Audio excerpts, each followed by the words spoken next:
Listen, life's all about leveling up.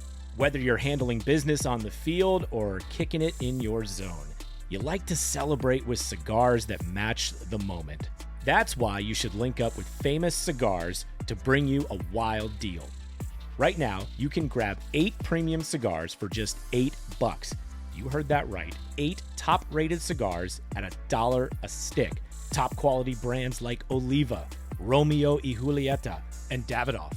Hand-picked just for you and worth over $80.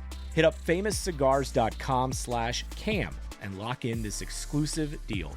While you're there, check out their insane selection of premium cigars, all shipped fresh and fast from their massive 20,000 square foot humidor.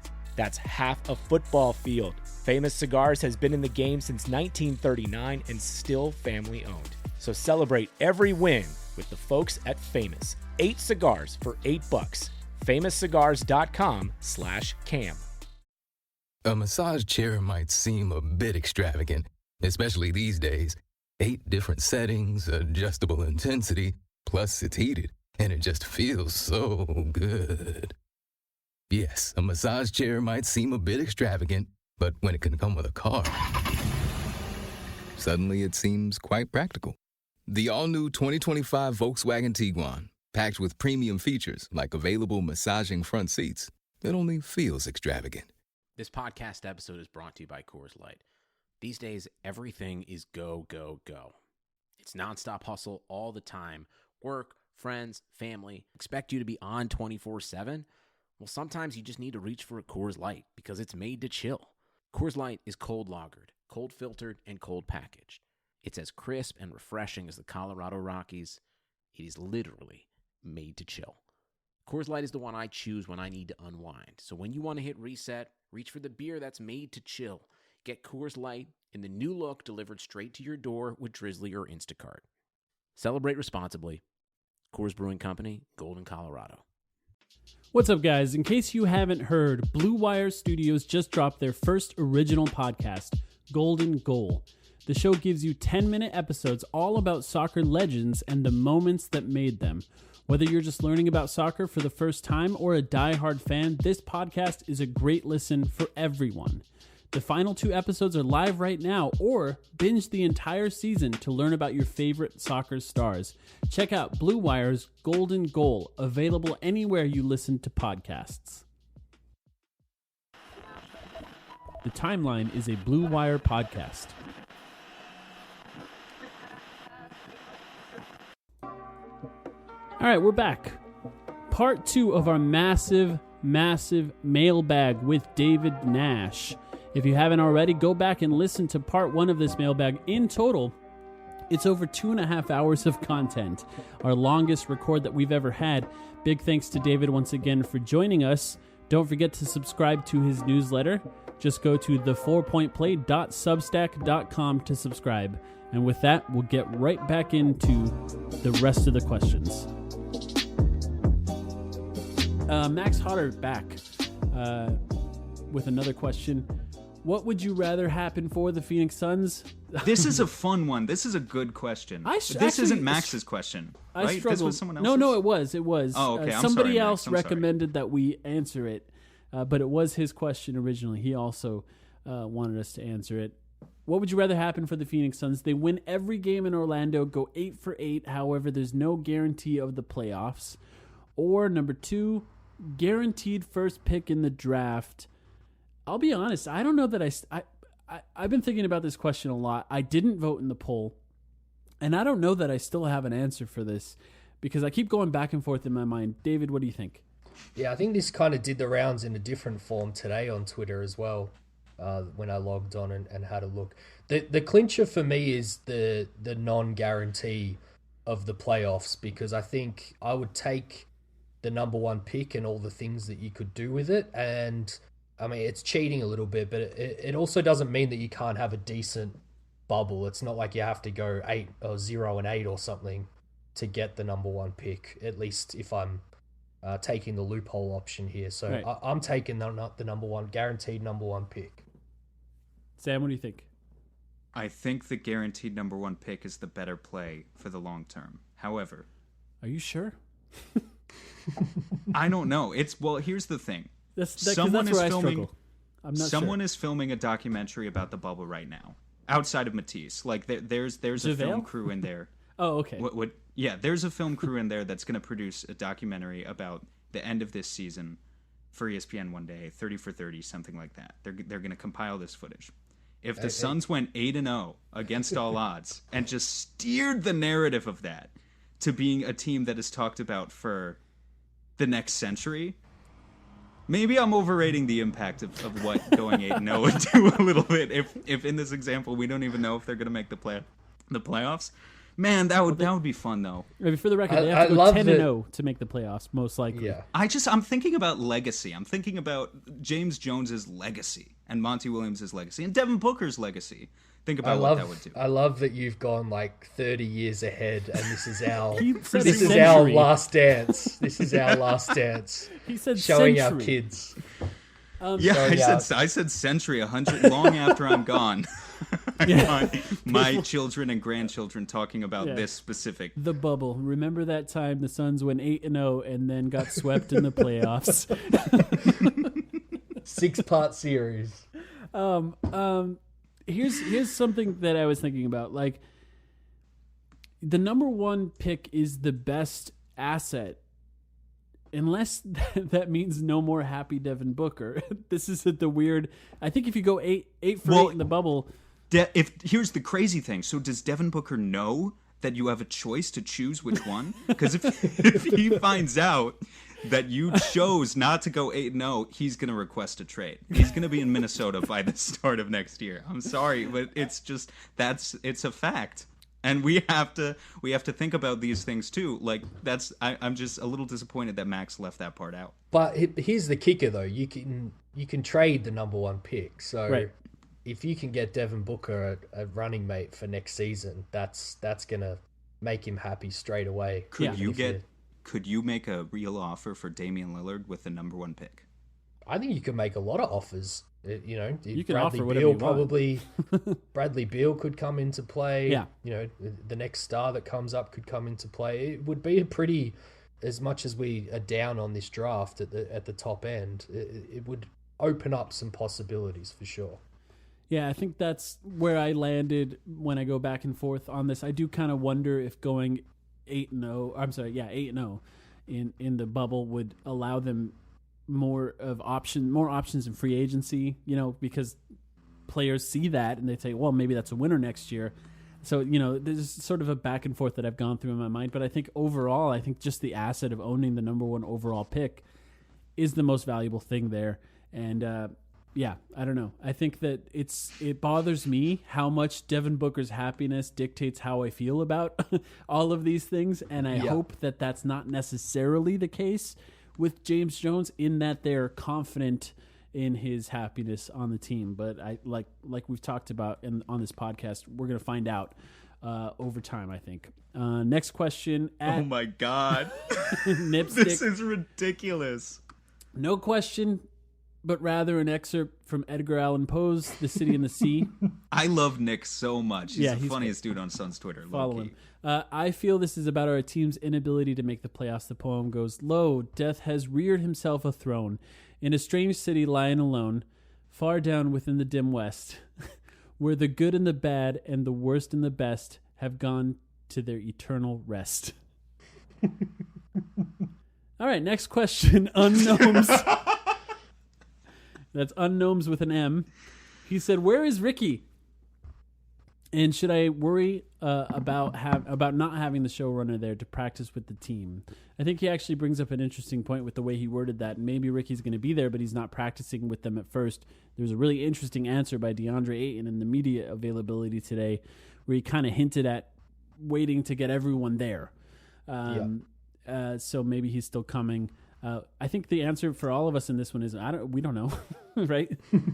Maybe we should be worried about it, but it is just the bubble, so maybe it doesn't matter that much. He just had a baby. That's what I think about Ricky. If he doesn't want to be there, even if he's not sick, if he doesn't want to be there, I'm okay with it. Yeah, I'm okay with any of these guys choosing that.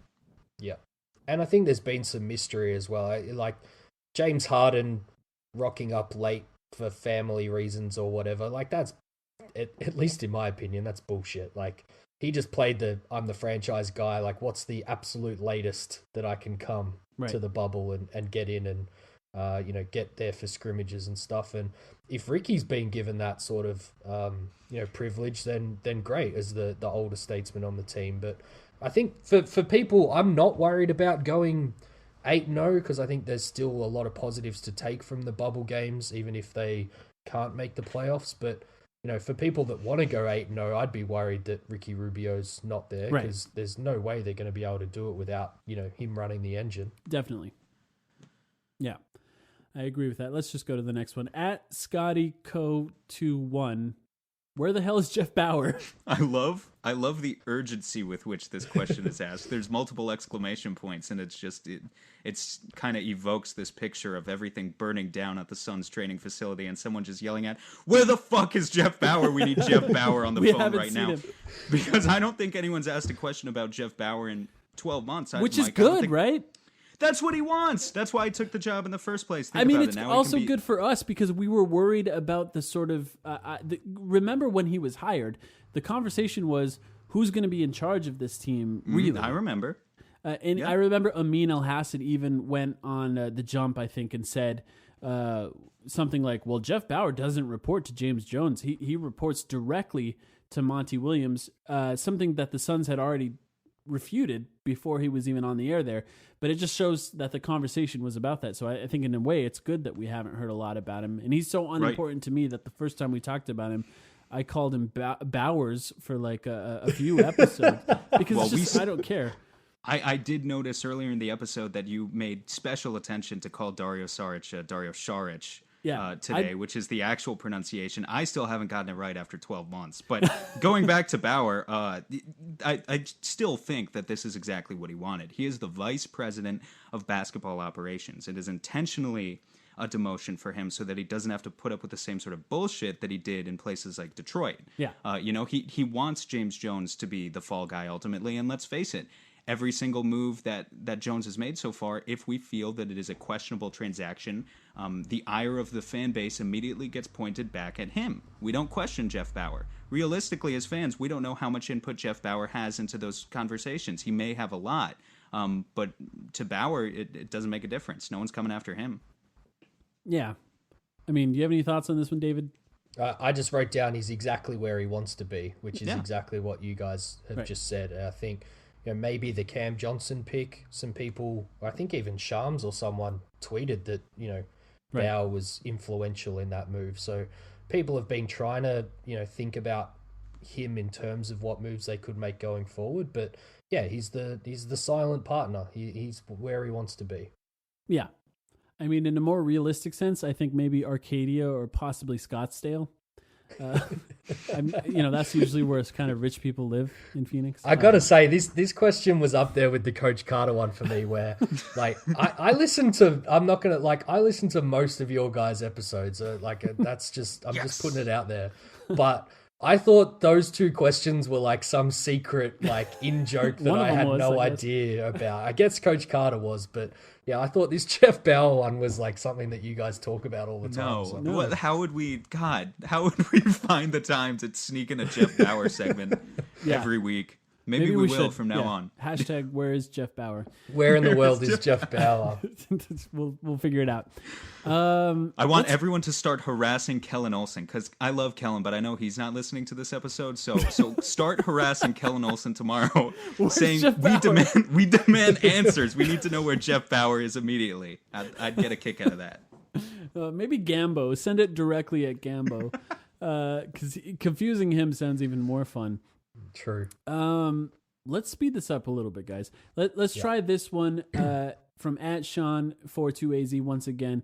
Let's try and answer this one in a single sentence if we can, because I know we've all told this story before. I'm sorry. This is from Mr. Patrick Ryan. He said, I don't know if you've discussed it on the show before, but how did you guys become Suns fans? David? Yeah, I've talked about this a lot, so I can probably point to some podcasts or things for an extended answer, but Charles Barkley. Yep, I watched a lot of VHS tapes as a kid because that's how we got the NBA here in Australia and fell in love with Charles Barkley. That's why I'm a Suns fan. Sam? I grew up in the suburbs of New York. The Knicks were bad. Nets fans don't exist, and the Suns were good at the time. Steve Nash. Mm-hmm. I moved to Phoenix in 2005. Next question at Sean42AZ. Do you see Bender sticking in the league next year? Should the Suns bring him back as a bench player? Would Booker freak out? I don't care. I don't really want him on the Suns. Will he be in the league? Probably. I think there's a chance He's that the only Warriors. 22. I think the Warriors probably see a future in him as far as a cheap contract that they could develop over time. So I think he'll be in the league. I don't think he'll be on the Suns, though. David, what do you think? The Suns could have kept him at the minimum this year and didn't. So he's not coming back to Phoenix. I think we can kiss that one goodbye. Yeah. Can we admit, though, that it's a little bit funny, like the idea that bringing Bender back on to be your 15th man would be the straw that breaks the camel's back? Like Devin Booker is now like, this is the reason. Get this Jeff is Bauer the dysfunction. on the phone. Yeah, I get want Jeff out. Bauer. All right, let's move on. At J Morales 310 said, statement. Remember when Ayton was in pre-draft workouts and a video surfaced of him showing off his 44-inch vertical? By the way, not at the combine. I remember. It seemed like propaganda to me, but I remember. David, do you remember? I do remember this. I can even picture it. Who knows whether to trust the measurement or not, but it actually makes me think of Cole Zwicker, who's the main person that I think that pointed out, functional athleticism versus athleticism. And I think give him a running start, he can probably jump higher than almost anyone in the league. But he struggles with burst and things, and that's why we don't see it as much in games, I think, from DeAndre Ayton. But that's all I would say on that. Sam, do you remember? I don't remember. I'm sorry. That's Shame. fine. I'm sorry, Jay Morales. I think about that functional athleticism. Did you guys think about Obi Toppin a little bit? Yeah. That's the guy who popped into my head because he has issues with that as well. Yeah. Next one, at JJ_is_good. I wonder if that was like a Josh Jackson. Might be a Josh Jackson thing. I really hope so. Definitely not a Keep it JJ forever. Redick, hopefully. Yeah, I mean, JJ Redick is good, so that one's true. And maybe Josh Jackson will be too at some point. Joe Johnson, yeah. What would you consider to be a successful bubble run for the Suns? Are you worried about Rubio Bridges being missing in camp thus far? You can all tell when we ask for these questions right before the Bridges news. Before the Hernansky bomb. Yeah, before the Hernansky bomb, exactly. David, what do you think? Yeah, I mean, I've got myself in a little bit of trouble even today with not really caring about wins on Twitter, but I'm looking at Ayton, Mikhail, now that he's there, probably Cam and Ty, who we talked about already before, so I don't really need to extend on that. But that's a successful bubble for me, is like seeing development with those guys, not necessarily the win-loss column. Yeah, I agree 100%. Ayton, Mikhail, and Cam specifically are the three guys I'm looking at. That's why it was such a relief when I saw that Mikhail was actually there. So, it'd be nice to go 500, though, if I had to put a win total on it. Yeah, true. Sure. Yep. Yeah. I mean, like, successful could be just like winning. If they have a winning record, that would be a success. I just want to say one thing. There was a quote about Monty Williams talking about trying new things. And one of the things was I believe he said Šarić, Ayton, Baines all on the court at the same time. Oh, God. And so that's when I decided, none of this fucking matters. None of this matters. Okay, cool. If we're trying that, then it's just, what is it, Summer League? It's just like a place to experiment and do weird things. They're not, who cares if they win? If that's how the head coach of the team is now approaching it. I think both of you, I agree with. It's let's see them try to develop some of the young players. Part of me wanted this to be like an eye on Monty Williams and how would he coach when the games really, really, really matter. That's kind of what I was hoping for.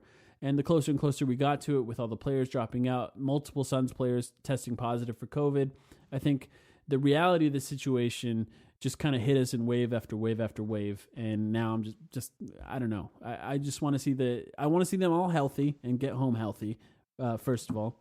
And I'd like to see some sort of development for young players Cam Johnson, hashtag muscle watch.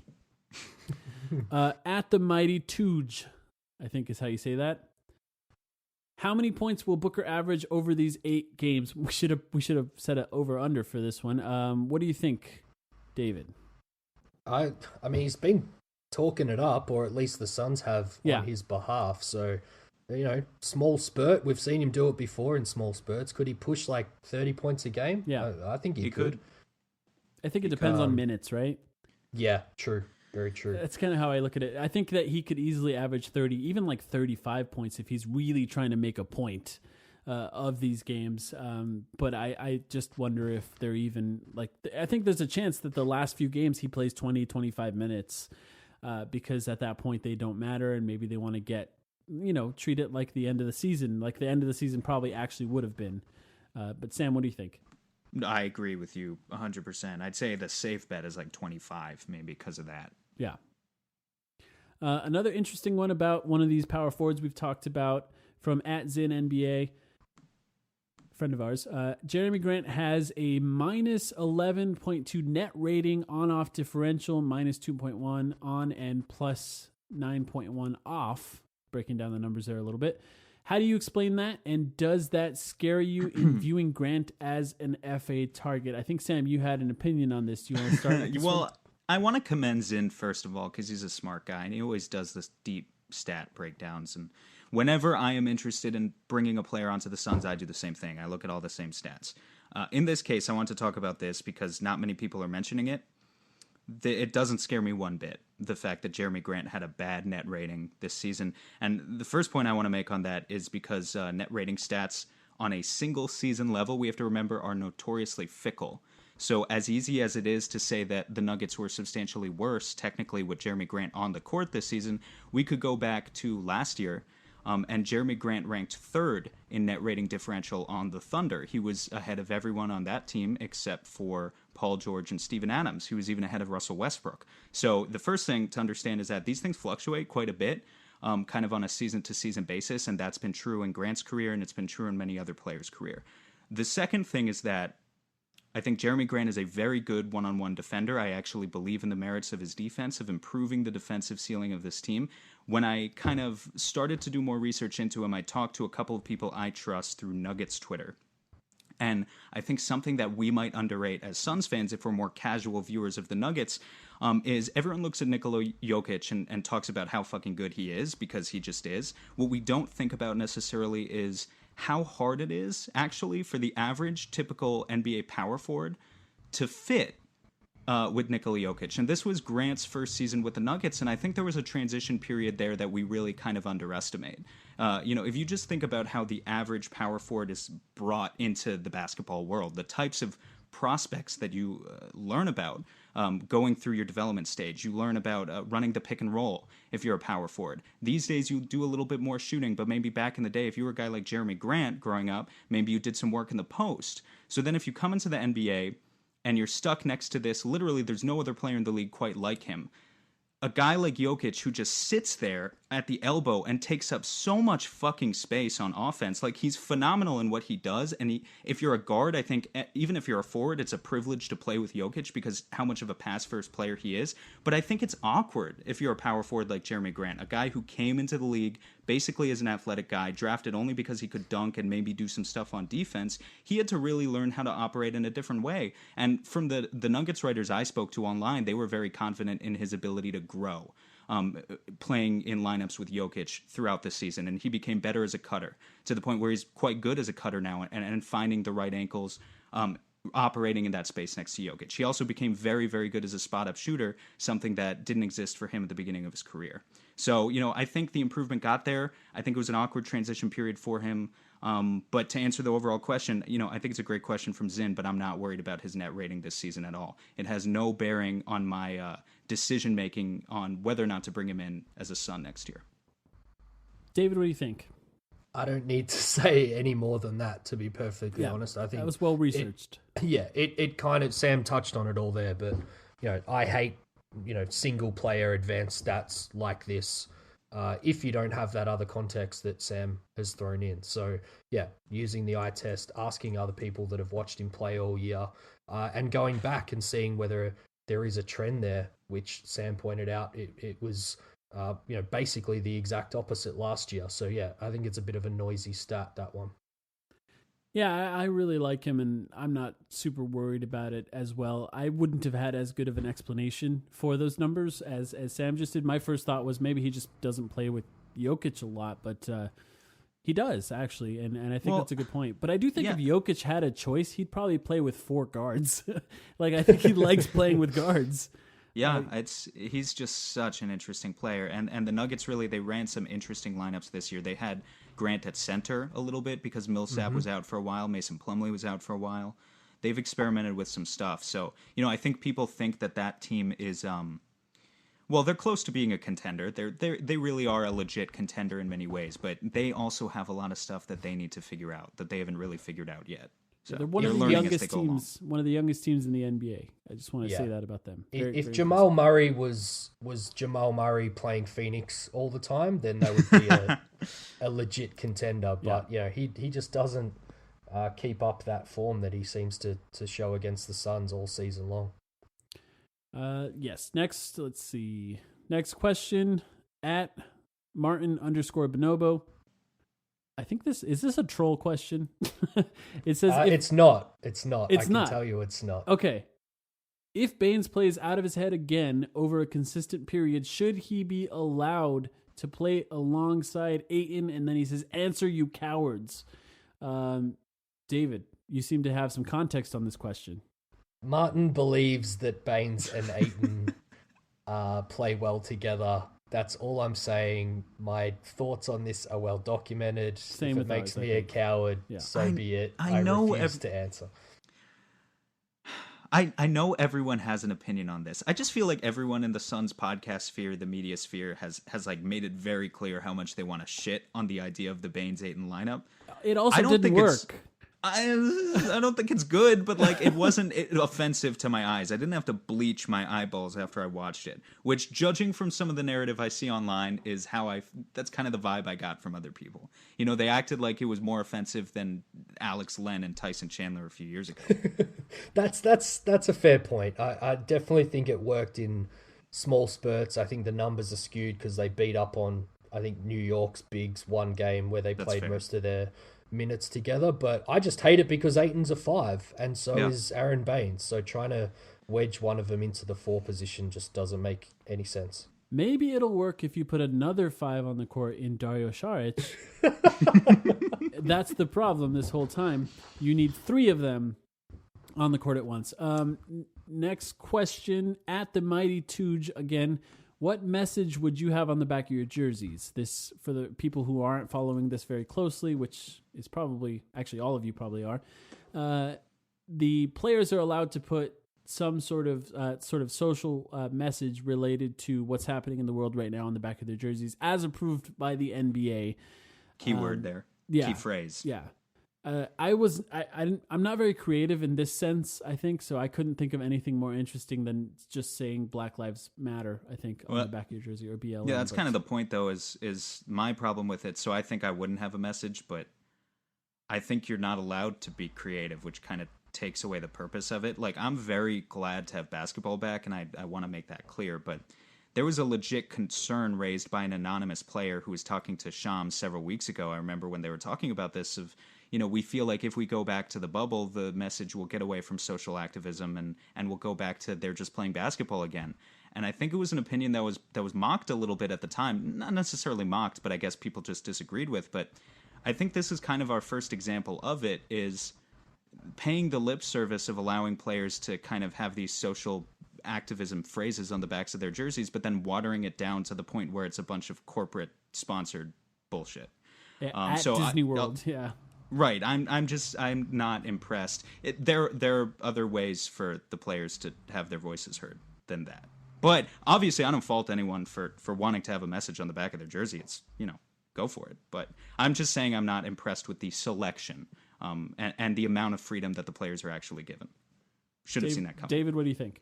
Yeah, I totally agree. I think it was really silly that they made him choose from a bunch of pre-approved messages. Like, really, what was the problem going to be with guys picking their own things? Like, they still have to get like printed and go through some sort of a approval process. So I did think the memes of like Ja Morant fuck 12 were a little funny. Like, just like, obviously that wouldn't be approved. That would, but that's the point. That wouldn't be approved. But there were other things you could do besides just the cookie cutter basics. Yeah, I thought I tweeted pretty much straight away that Donovan Mitchell should just put fuck and his number's 45, and that's just like the perfect message for him to have. But I kind of went another way on this question, and we talked about it very briefly before, but Oubre choosing peace for his jersey, I don't want to look too much into this, but like the fact that he's choosing something to put on the back of his jersey maybe means he's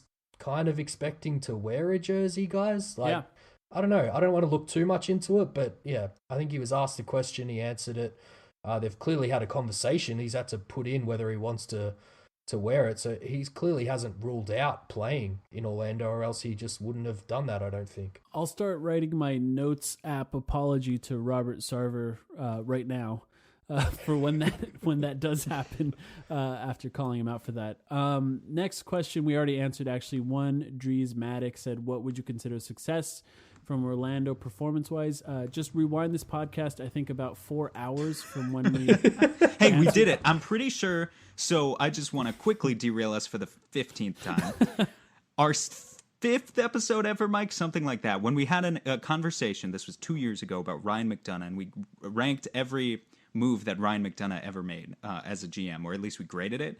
I'm pretty sure we just officially passed that mark. So we're going for 2 hours. 45, Yeah, I think that was an hour 45. I think we just passed it. So we're going for 2+ hours now. It's 2 a.m. and I am still feeling energized. I could keep going as long as you guys want. I think I'm going to split this into 2 episodes, but it still counts because we're sitting down all at the same time, so it still counts. Sports are coming back, and so are your chances to bet on your favorite teams and events. And there's no better place to start than our exclusive partners, Bet Online. Get in on the action for this week's big UFC fight, or check out odds on NASCAR, Formula One, and the Premier League. Can't wait for your team to come back? BetOnline has future odds, including win totals, division winners, and even league championships. Or check out daily simulations of Madden and NBA 2K to watch and wager on.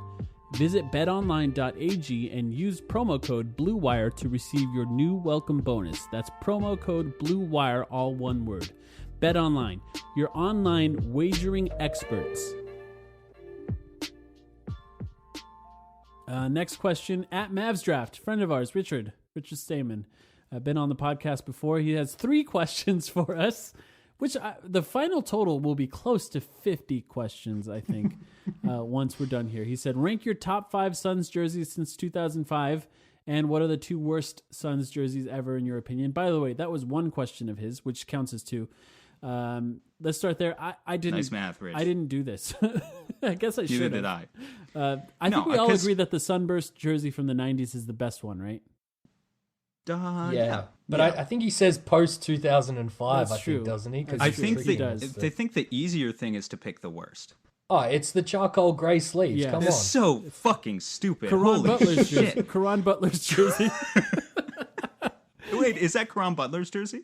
Wait, was the charcoal gray? He was traded onto the Suns briefly. Yeah. And then the He Suns was in the released Bledsoe him. trade. Yes. So there was a fashion show that the Suns did, and Karan Butler, I think, was in that fashion show wearing a Suns... Archie Goodwin and Alex Len. And Eric I Bledsoe. vividly remember this. Yeah, and I think that was the only time he was ever wearing a Suns jersey. I'm not sure if it was the gray jersey, actually, now that I think about it. I personally think he was wearing what I would say the other worst jersey is of the last... Which is, the is it the orange orange one? sleeves. Yeah. Exactly. The Orange. sleeves. Yeah. But can I make a case for the second worst for being whatever the fuck the all purple thing they made us wear this year for the it was a Los Suns jersey, but it was like a Phoenix Pride type of thing where they just slapped a constellation on the back of it. You know what I'm talking Yes. about, right? Oh, that was last year. season. Or was that last season? Sorry, Yeah, but yeah. that was Nike phoning it in. Yeah. That was a terrible. That's my number 2 worst. I'm a big fan of the Los Suns jersey this year. I think it was a little... people didn't really like it at first or weren't sure if they liked it at first. I loved it. I have one. I have a Rubio one. That would probably make my top 5. There's a few Low Suns jerseys I've liked, actually. I like Low Suns, but...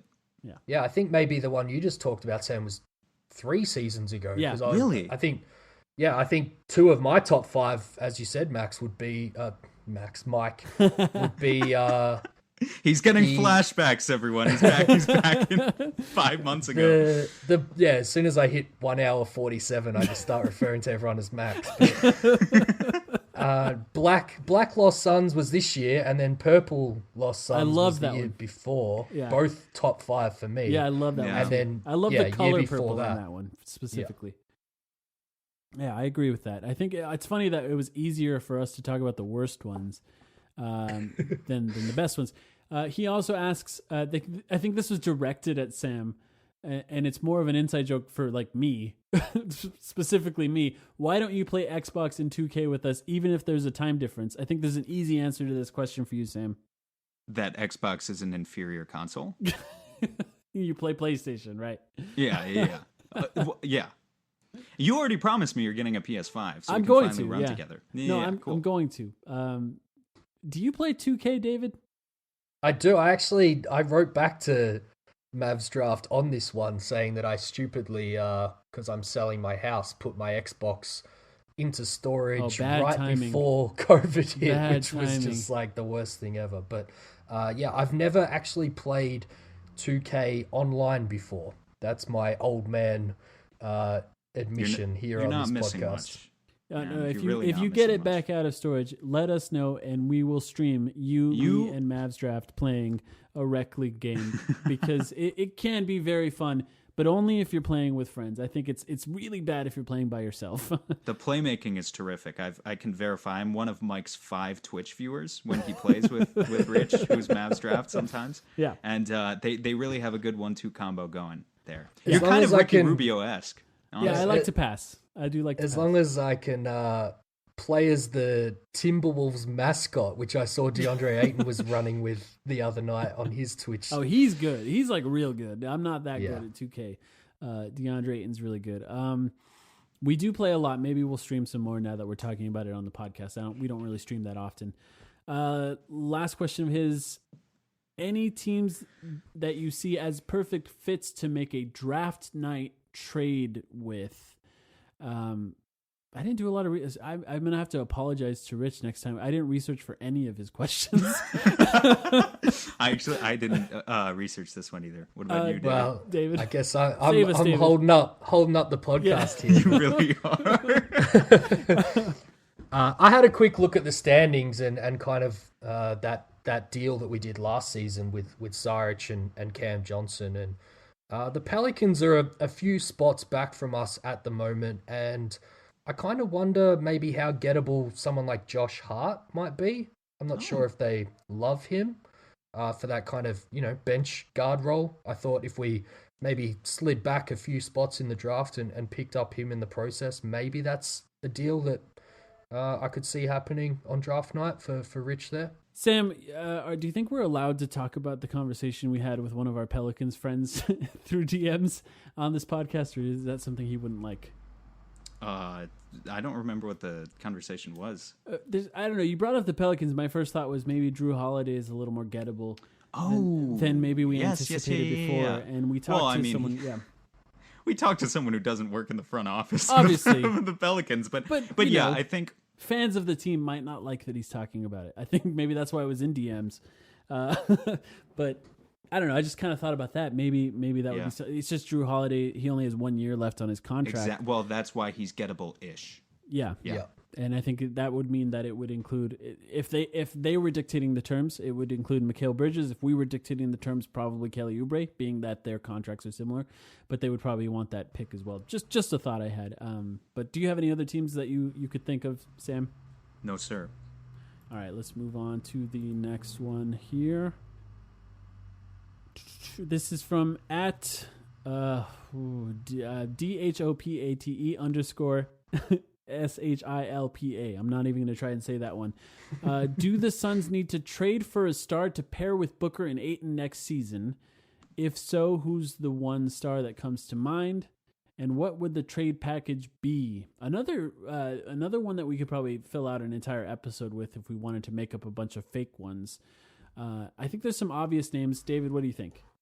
Yeah, I don't think they need to address the first part of the question. And I think I said this on somewhere else recently, must have been the Locked On pod with Evan. I think when we're looking at these things, the next star can kind of appear out of nowhere real quick with how fast the NBA moves. So there isn't really anyone that springs to mind at the moment, but that doesn't mean that it's not going to change kind of this off season or halfway through next season. Yeah. Beal, that's like one of the guys people... That's how do you guys feel about wants. Draymond Green? Now, No. just a straight up no right away? I you just don't think entertain he's... the thought? I know it's not fair because he played with a bunch of bums this year. But at his age, I just don't think he's actually that good anymore. I think he had an incredible run. I think he had one of the best 2-year peaks in NBA history. But I think his prime just came a little bit too late, and I'm not interested. What do you think, David? Yeah, I think he'd kind of kill your books with how old he is and that contract that he's on. But I would say that as far as a third star goes, when you've already got two prolific scorers like Booker and Ayton, that's the kind of star in quotation marks that you should be looking for, that kind of, works well off those two and probably leans defense over offense. Well, and speaking of which, I think the obvious answer to this question is Depot. You know, I know he's coming up in trade rumors recently, and you got to bring up the question of how much do you buy that he's going to make a full recovery, and he's also only has 1 year left on his contract. But I think Oladipo's that guy. If you trust Booker's your number one scoring option, and you think Ayton can get there to be a really reliable number two, Victor Oladipo at age 30, averaging 18, 5 and 5, and playing kick-ass defense, that would be awesome. Yeah, it's interesting. The trades aren't fun to think about for that one. And I think someone's going to ask about that coming up here. But we did talk about it on our last episode, or maybe a few episodes ago as well. I think Draymond Green's an interesting one just from the perspective of, if you asked me in 2019, I would have said, yeah, that's perfect. That's a great fit. Who cares about the contract? He provides excellent defense, yada, yada, yada, all the things that we all know with him. But yeah, after a year of watching him without those two guys, it is kind of interesting. I tend to not hold that against him, and I think there's a chance he gets back to his normal self once Steph Curry and Klay Thompson are back on the floor. I think it's hard to judge. Maybe he just wanted a little bit of an off year with a team that was clearly tanking, so didn't give his all on the court for that year. And maybe it's safe to say he wouldn't on the Suns, but I don't know. It's just another name I think that's going to come up in trade rumors. Maybe he'll be another one of those stars that comes up in a lot of trade rumors going forward. Next question. At Suns While, he said, if/when we are eliminated from playoff contention, should Jalen LeCue get playing time in the bubble? Also, if we keep our pick this year, I think I'd like to take one of the guards. What would that mean for Jalen going forward? Nothing. I think Jalen's still not quite an NBA player yet. He just isn't. It doesn't seem like he's there, right? No. I haven't seen anything. He's not very good. I don't want to go on a huge rant about Jalen LeCue this far into the podcast, but I think that the hype this on far him... into the podcast is the perfect time for a Jalen rant, to be fair. That's true. That's true. But, they've got him on that really smart 4-year deal, so I don't think drafting a guard would mean anything for him long-term, because, his long-term development is still kind of what the Suns are looking for. Yeah. But, I wouldn't be playing him in Orlando unless it was like a couple of games to go and the rotation was looking really dire. And as far as we know, he's not even there right now. Yeah. So who knows if he's even going to be playable. Kind of just to expand on that quickly, though, David, and to ask you a follow-up, it seems like your opinion isn't that way of Ty Jerome, right? And the difference there, correct me if I'm wrong, but it seems like Ty Jerome has an NBA-level skill, and that's his shooting. And so you want to see him put on the floor to explore that. Jalen isn't even at the point where he has the NBA level skill yet, so he needs to get there first. Am I right? Exactly, and I just point to the G League. I kind of watched a lot of LeCue's games, and I watched Jerome when he went down there momentarily. And, one game that Jerome played was infinitely better than any game that Jalen LeCue played all year. And that's just the difference between the two of them. very different players right now. Yes, and I think it's fair to say that that's okay, because I think there's a lot of Suns fans out there that really like the idea of Jalen Lecque. Just remember that he was undrafted. That he was undrafted Exactly. for a reason, and he was expected to be bad this year. That's okay. He's a kid. Coming directly out of high school, essentially for him, as much as you can in the current form of the NBA, undrafted and on a longer contract, specifically with the mind of developing him over time. He's not good right now, and that's okay. They still have a chance to develop him more in the future. I think throwing him into a game against NBA players is not something you have to do unless you have to, I guess. Martin Bonobo again. Aaron Gordon for Oubre, straight up, ? David. I'll give Martin a little bit more of my time than the Aiton Baines question that he threw up before, but I'd actually say yes. I don't want to get in trouble with people here. You're in trouble. I'm not a huge fan of Aaron Gordon, but here's the case if you're going 1v1 versus Kelly Oubre. He gets 18 million next season and 16 million the year after that, which I think is going to be less than what Kelly Oubre gets either for the Suns or another team that prize him away from the Suns. Mm-hmm. The Knicks, probably. Yeah, so it's only 2 years, and that last year pretty nice expiring to be able to trade if things don't go well. If you think about Kelly Oubre and the things you want him to do, like we just spoke about before with like a third star or third player, third option with Booker and Ayton, I think Gordon is a much better passer than Kelly Oubre is now and probably ever will be. I think he's also got way more defensive tools than Kelly Oubre has, and if you could get him to really buy into that role, I think he'd actually be a lot better than Kelly Oubre as the third option on this team. And I just think it could be a better fit at less cost. I think where it gets crazy for me is if you have to start throwing other assets in, and that's probably where I'd move away because I'm not a huge Aaron Gordon fan. But just 1v1, I actually think there is an argument to make there that Aaron Gordon could be better than Kelly Oubre for this team. Sam, what do you think? I get it. I get where you're coming from. It's still a pretty clear no for me. And admittedly, you know, I'm a sucker for momentum, right? Like that's a big thing for me. And I think that's a big thing for humans baked into our psychology, whether it's good or not. Kelly's got positive momentum and Aaron Gordon doesn't. At least that's the way I see it. And, you know, the fact that Aaron Gordon kind of for a couple seasons looked like his shooting was getting, he was kind of sorting that out. And then this year it's back down to 30%. It's just that sort of stuff that scares me off of him. And, so it's a pretty clear no for me. But I understand your overall point. Yeah, I would say no as well. But I think that before I started researching for this episode, I probably would have said it more emphatically. I think that contract is kind of... I didn't realize his contract was what it was. It's a front-loaded contract that started him over $20 million and then decreases year over year, with the last year being $16 million. I researched that too, and I found that really interesting. And it's a year more than Oubre, I think, which allows you more flexibility. So that's why I sort of came closer to saying yes on that one. And I think the other thing that kind of made me lean towards yes a little bit more than previously was reviewing those free agent options after Kelly Oubre becomes a free agent. Maybe he is actually one of the best free agent options in that year, and that makes it difficult for the Suns to keep him, and the Suns could actually preserve that cap space for the following year when the free agents aren't all in their mid-30s as far as the best free agents. So I think I would still say no as well, because I think sometimes when I talk about or even think about Kelly Oubre, I feel like I kind of think of him as a finished product, as in he's not going to get better at certain skills. And I think that is discounting what I think has been proven by Monty Williams in his ability to develop players. I think that everyone that I expected to get better under Monty Williams has gotten better at certain things that maybe I wouldn't have expected them to get better at. And I think I should allow that also to apply to Kelly Oubre when I think about him. I think he can get better at passing. I don't think he'll ever be a great passer, but I think that would help his game a lot if he had better vision at passing. And then maybe he'll be better at three-point shooting. If his three-point shooting gets closer to 40 or even at to 40%, all of a sudden you got a real interesting player there.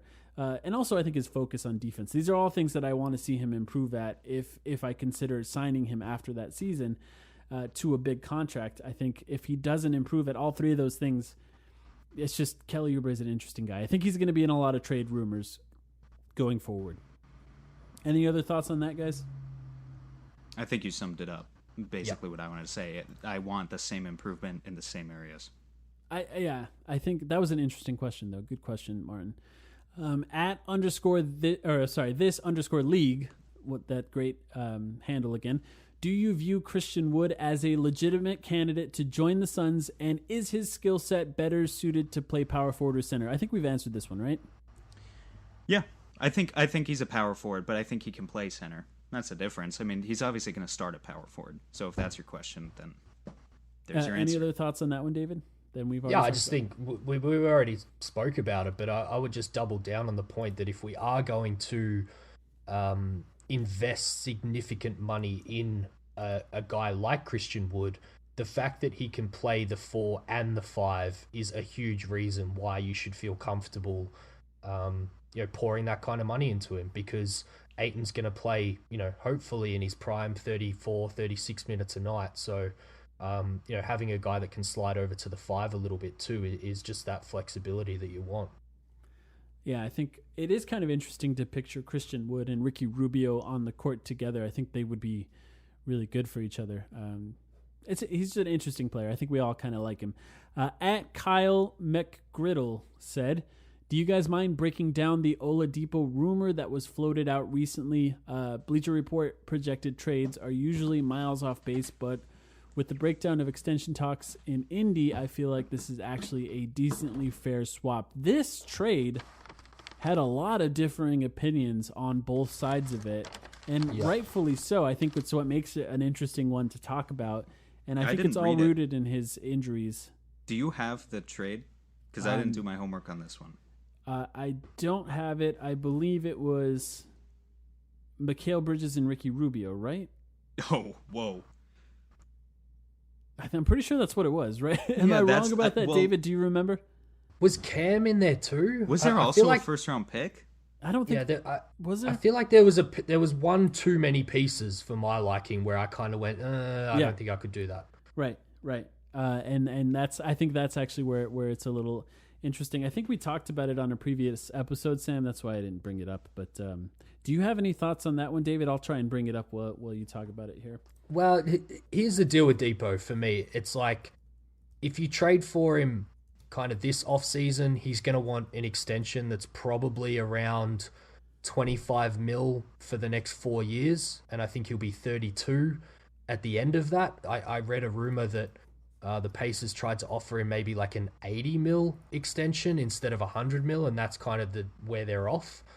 Or if he goes to free agency after you trade for him, then and kind of plays himself into a bigger deal, you're kind of looking at 50 million more like 4 years, right.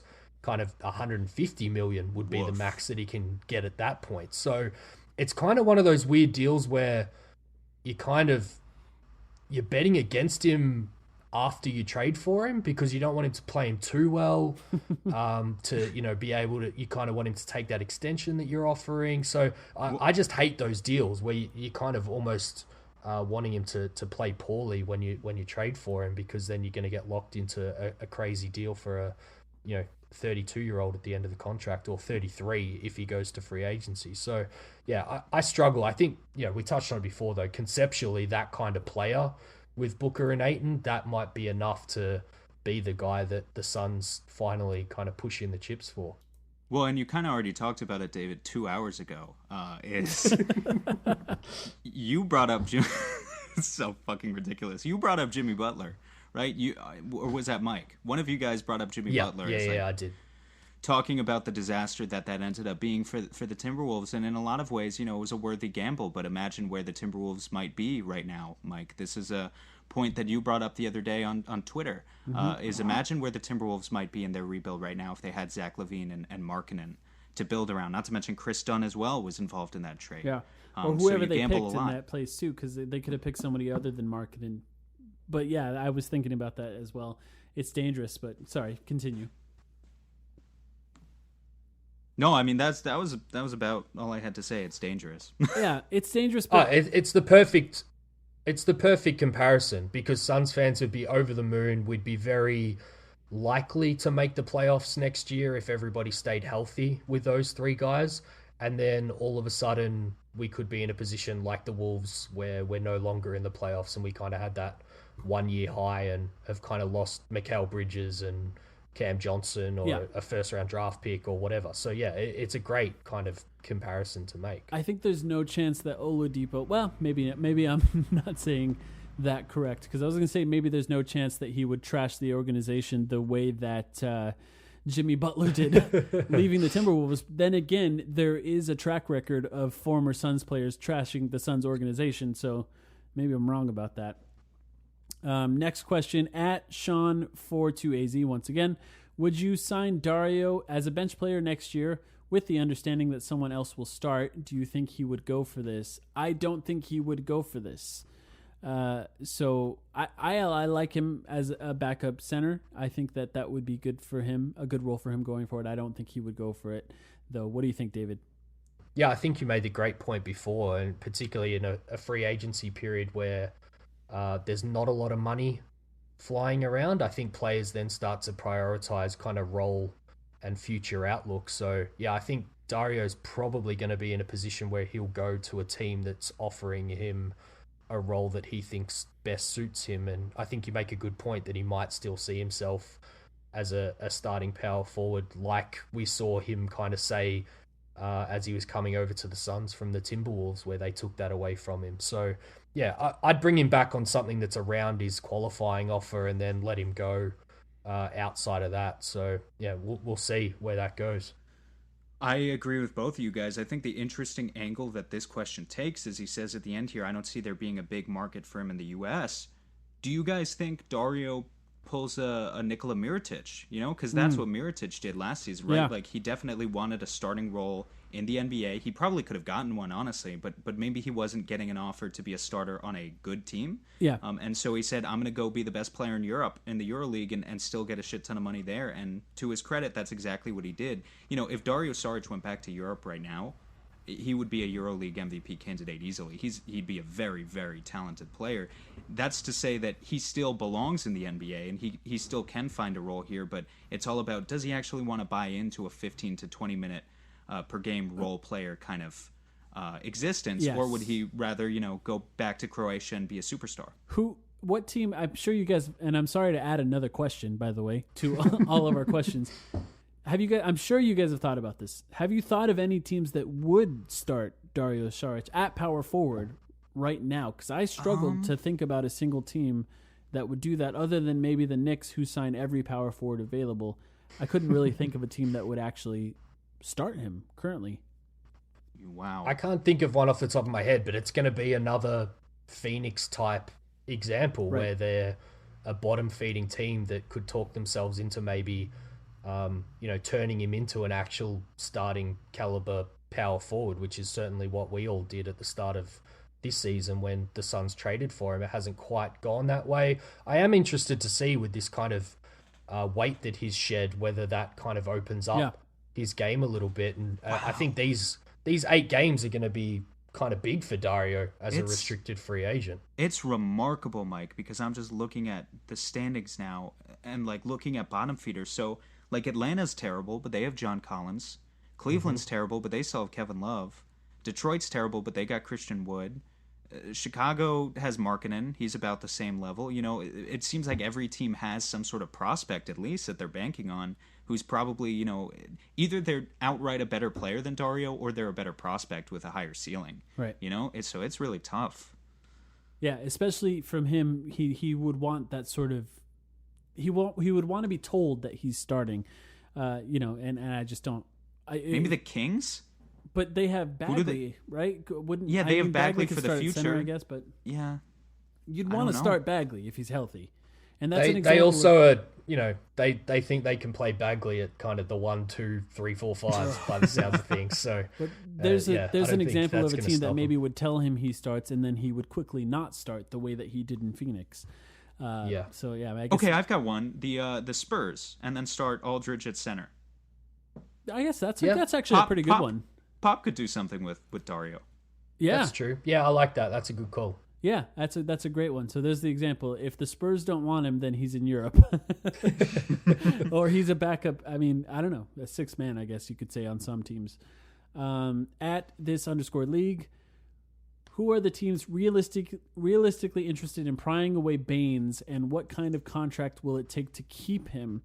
Who are the viable options to replace him if he departs? I think we've talked a little bit about backup centers in this podcast. Dario obviously being one of them.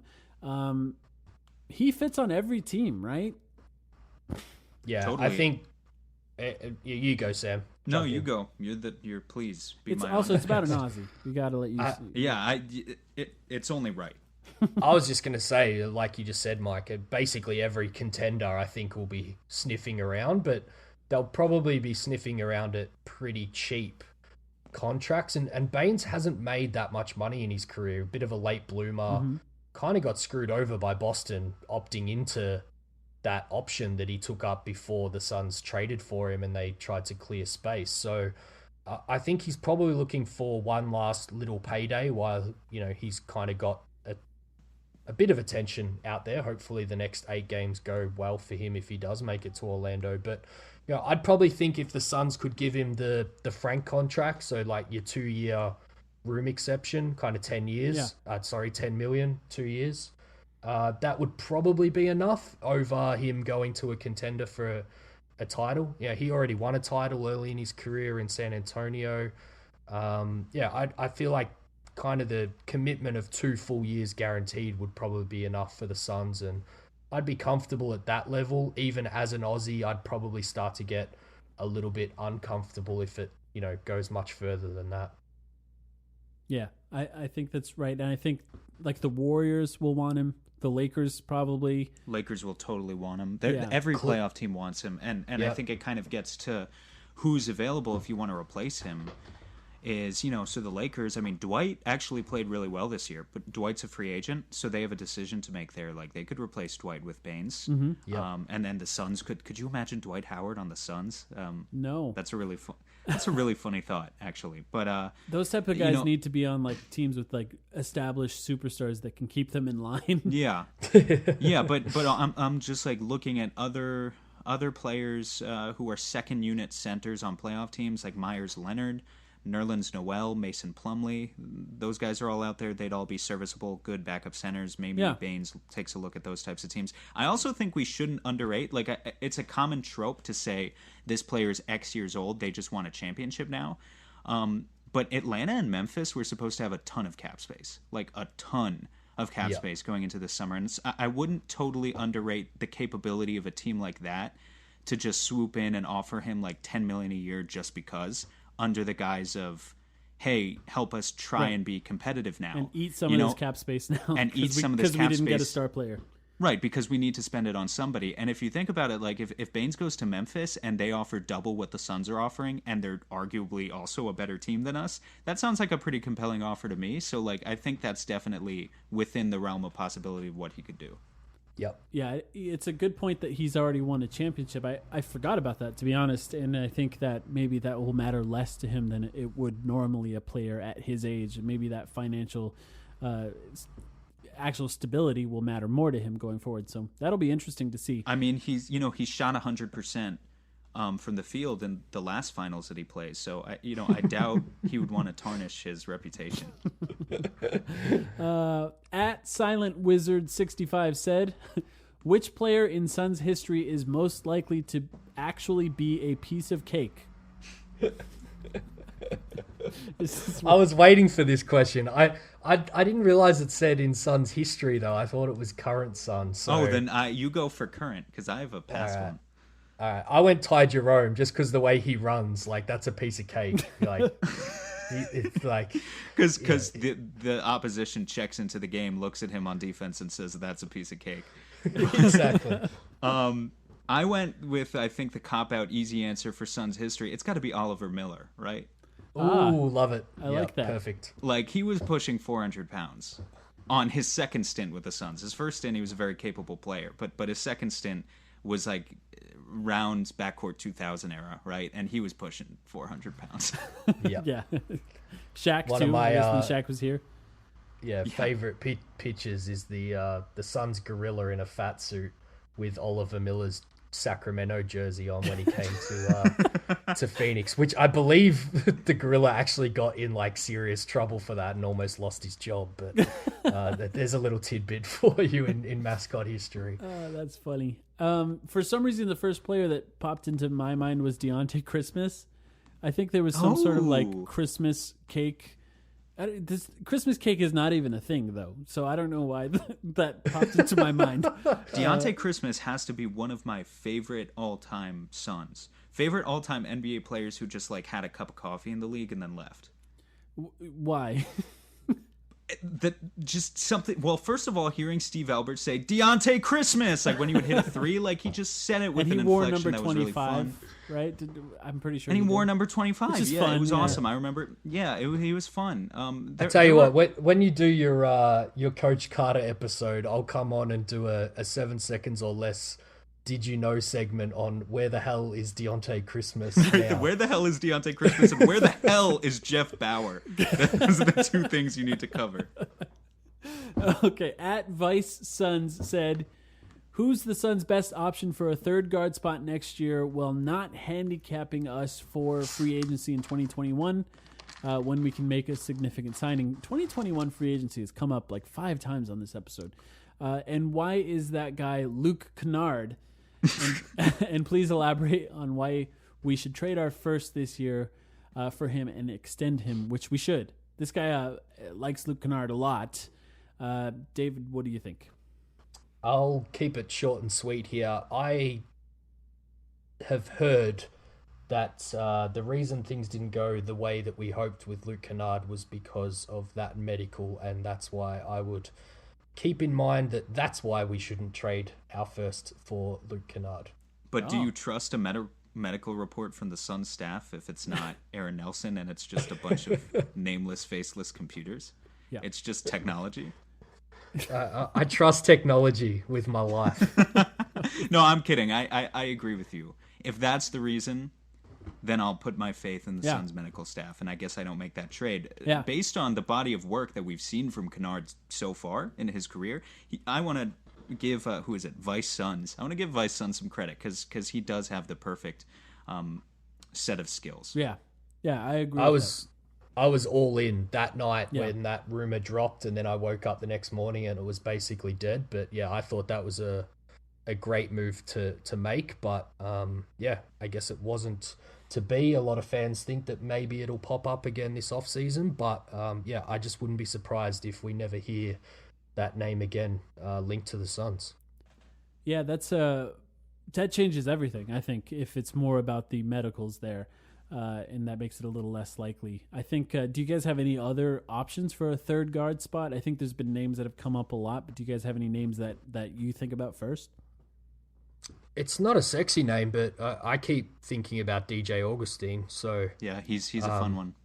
32, 11 years in the league, career averages of 10 points, 4 assists with only 1.5 turnovers, 38% from 3. I mean, it doesn't jump off the page, but imagine we had, that for 20 minutes per game this season. Like, how many more games would the Suns absolutely have won? So, yeah, that's kind of a guy that I would look for and prioritize in free agency. Augustine's a really good option. He's fun to talk about. My personal option, if I had to choose a third guard for the Suns, he's a little-known player. You may or may not have heard of him. He plays for the Memphis Grizzlies. His name is DeAnthony Melton, and he's a free agent this year, actually. I think maybe James Jones should look into that one. I don't know. Would he play in Phoenix, though? I don't know. I don't know. Shaq Harrison, I point out. I have to do my due diligence here, please. Otherwise, who am I? Shaq Harrison, I point out, is also a free agent this summer. I'm not saying he should be the third guard, but that'd be cool. Yeah. That'd be cool. And he wasn't bad this year. Shaq is good. He was always good. All right, at the Vengeance. I will die on this hill. Shaq Harrison was always good, and he's even better now. I'll have you know. Okay, what's the next question? At the Vengeance 06 says, what do you think of this trade idea? Suns trade Cam Johnson, Ty Jerome, and a 2020 first for Lauri Markkanen.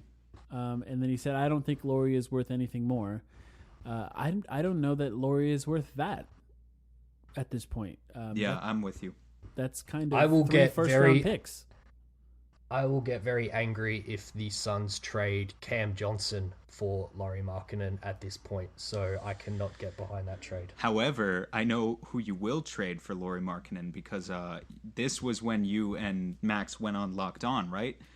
You guys brought up the trade of Kelly Oubre for Lauri Markkanen and Tomas Satoransky. Yep. Right? You did bring that up. And Evan brought that up to me secondhand when I was on his podcast. I thought that was fascinating. I thought that was a really good idea, actually. It was like one of the first realistic trades that I thought made a lot of sense for both sides. And I like that personally more than this one. Mike, I know you're a big Satoransky guy when he was a free agent last summer, too. Yeah. I didn't know that trade. I really like that. That's a really interesting one, especially depending on the way that free agency goes for the Suns. Like if they sign one of those power forwards, that would be an interesting one. Especially because I don't know. Lauri Markkanen's actually kind of hard to really nail down now because of how terrible Jim Boylen was for the Bulls and how unhappy every player seemed to be.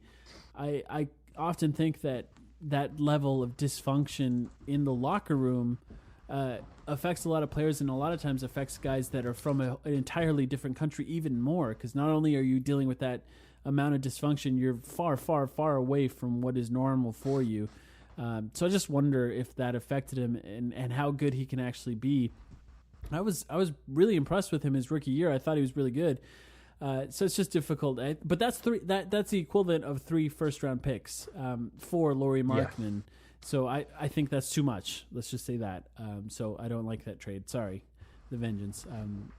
That's too much. At Schizofexter said, do a real basketball one-on-one on the court. I dare you guys. Loser buys dinner. He wants us. I guess it would be like a one-on-one. Unless he's just talking about you and I, Sam, which I don't know. Do you guys remember the media game that was broadcast on All-Star Weekend?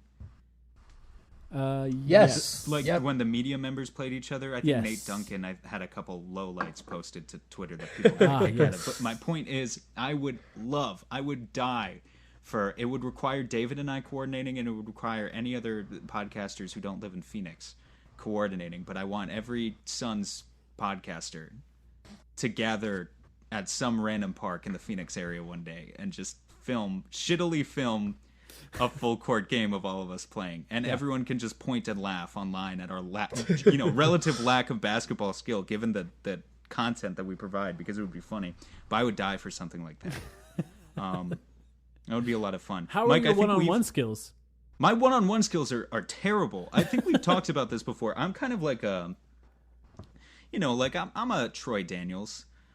In that I shoot, and that's it. Me too. So my one-on-one skills are not great.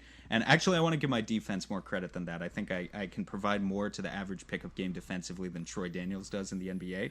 But at the end of the day, I'm 5'9", and there's a reason I didn't play basketball past the high school level. So, as far as like the regular Suns, weekly Suns podcast, I think first of all, you're the youngest of the 3 of us that are on this podcast right now, but I think you're the youngest of maybe all of us.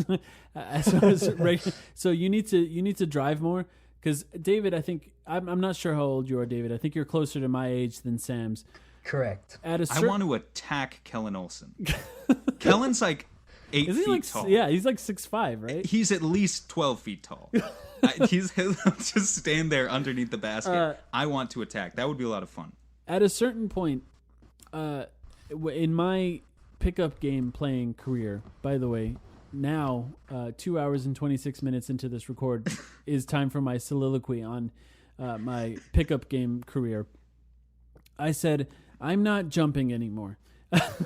I'm just not jumping anymore. I'm not going to jump to try and block people. I'm not going to jump very high on my jump shot. I'm not going to go to the rim and jump into a guy to try and finish. And that's when I decided I'm only going to shoot threes from now on. So all I did was practice threes for like 2 years straight because I'm like, this is all I'm doing now. And so far, so good. I haven't blown out any of my knees because I don't jump anymore. And I can hit threes relatively well. That means that I'm terrible one-on-one. So I think you guys would have a distinct advantage there. David, how's your pickup game? Not as good as it was maybe a couple of months ago when I was still playing. But us old guys are going to find it harder to get stuck back in when we're allowed to. But I'm kind of a center on defense, point guard on offense. So Dario Saric. Give me more pick and rolls. I weirdly have a very elaborate post game because I'm 5'9". I barely get to do it, but I have it, and I like that I have it. I just never get to do it. It's nice when I play a pickup game and I'm matched up against somebody that's 5'8". I'm like, barbecue chicken alert. Last question. 2.5 hours in. We made it. And this is the end of episode 2 now, right? Did it. Because we decided we're splitting this into 2 episodes. Yes. It's a 5-part question. No, I'm just kidding. It's not. It's not a 5-part question. It's Stevie at Stevie PF22 said, if you were to guarantee that one position in the starting lineup were to be upgraded by 8 to 10 points per game next season, would you rather those points come from the point guard position or the power forward position? He specifically gave us those 2 options, which I thought was interesting because my first thought was maybe Ayton could be that guy that upgrades there. But I think we're assuming an improvement for DeAndre Ayton. David, what do you think? It's a really interesting question. I think, the obvious answer is point guard because Ricky Rubio is God, I don't even know it off the top of my head this year, but probably 14 points per game. I think it's 13 point something. Yeah. So if you get a point guard that's all of a sudden averaging 20 points per game, then we're much closer to the playoffs. But it's prime Chris Paul right there. Yeah. What do we think? Mikal Bridges, everyone's expecting a jump for next season. He's almost 9 points per game. Let's say he has a really good Orlando, he'd be over 9 points per game by the end of this season. Can he jump? I don't think he can jump 8 points, but can he jump to 15 points per game? He can next season. He can, but I think it requires him playing 38 minutes per game. He has to be a workhorse to get there. Yeah. I'm expecting my hope for Mikal is 12 or 13 next year. Yeah. I think that's fair. That's interesting. But I'll go point guard. Guard. But if Kelly's your starting power forward, he averaged 19 points per game this year. If you add 10 points to that, that's prime Carmelo Anthony. That's a roughly 30 point per game power forward. That's nothing to scoff at, obviously. Yep. I don't know. It's an interesting question. It's got to be point guard though, right? Well, it depends. It depends how you get the points, right? Well, I mean, how are you getting the points? We're assuming relatively good efficicy. I don't. It's a good point. I have follow-up questions, Stevie. I have follow-up questions to your question. I just think having a guy 23 points a game and 9 assists as your point guard is interesting. But I guess I didn't really think about Kelly Oubre averaging 30 points a game. That's actually really interesting as well. So yeah. I mean, it's the Depot trade, right? If Ricky Rubio was in that package and you brought Oladipo back and all of a sudden he's 20 points per game plus defense, that's how you make a pretty significant leap, I would imagine. Yeah. I agree with that. And I thought the Mikal Bridges question that you added on there, David, was kind of interesting too, because I in my mind when I think about him and actually taking a leap, I never really factor scoring into it. I want him to continue to score efficiently. I don't always think about that as necessarily being more than he's scoring now. I think ideally he does score more because that would just allow him to be on the court more. But it seems he's satisfied, or he's still so effective in such a small role offensively that it doesn't really matter. But that's kind of an interesting question to add on to there. But I think, my first instinct was point guard as well. I think being a Suns fan too, you just like point guards. So that was my first thought as well. Any other things to add on this one? All right. I think we're good then. That was us. That was me and David doing the Paul Pierce, Kendrick Perkins thing on ESPN the other day. Did you guys see that?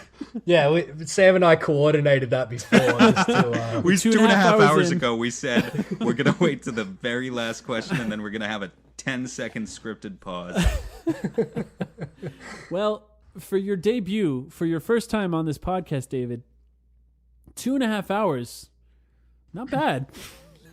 Yeah, I mean, I said 4 on Twitter before, so we didn't quite get that far. But usually it's my fault that podcasts go longer than they normally do. But I'm going to blame the questions and how many you got for this mailbag. Because, I think we hit everything and in as much depth as we needed to. So I always like that. I think I said to you, Mike, whenever we looked out for or asked for a mailbag, we felt like we owed it to the listeners to try and hit on every question. Right. So, we did it.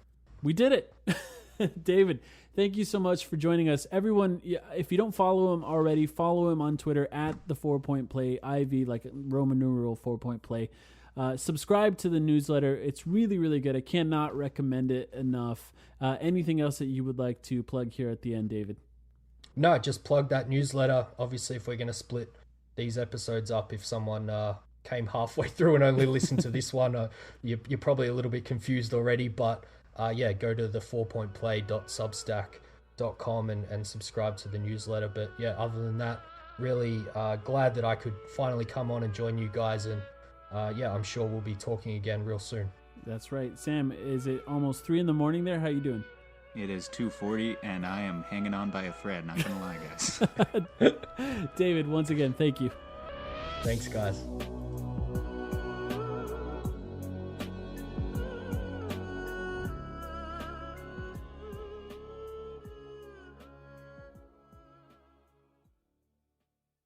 This is Brandon Kelly, the host of Blue Wire's new podcast, Golden Goal. Messi takes everybody on. Messi has got it!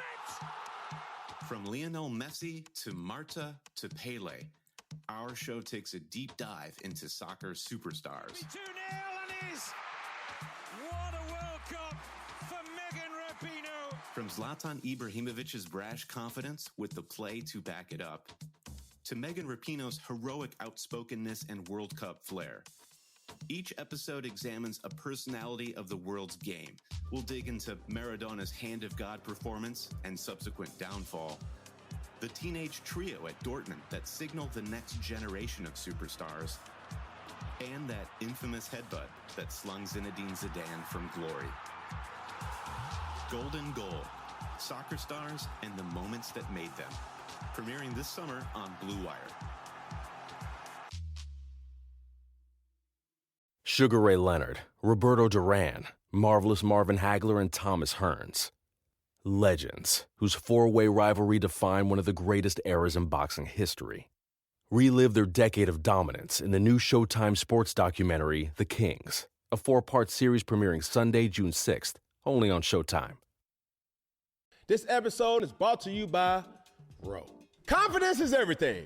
Women can sense it, and trust me, they love it. But if you're in your head worried about performance, that swag, unfortunately, gentlemen, it's gone. Rose Sparks keeps you ready. When the moment hits, you can step up like a superhero and handle your business. No doubt, just confidence. Fellas, Rose Sparks gets you ready fast, dissolving under your tongue and working in 15 minutes on average. No waiting, no missing the moment, plus it stays active up to 36 hours. So when the mood hits, you can go back to back to back, round after round after round. Ro connects guys with medical provider 100% online, so there's no awkward conversation with in-person providers. Go to ro.com/sparks to see if you qualify. If prescribed, new sexual health patients gets $15 off Sparks on reoccurring plan. Connect with the provider at ro.co/fourth to find out if prescriptions Ro Sparks are right for you. That's ro.co/fourth for $15 off your first order. If approved, treatment ships directly to their door. Compounded drugs are permitted to be prescribed under federal law, but are not FDA approved and do not undergo FDA safety, effectiveness, and or manufacturing review. For full safety information, go to ro.co/safety info.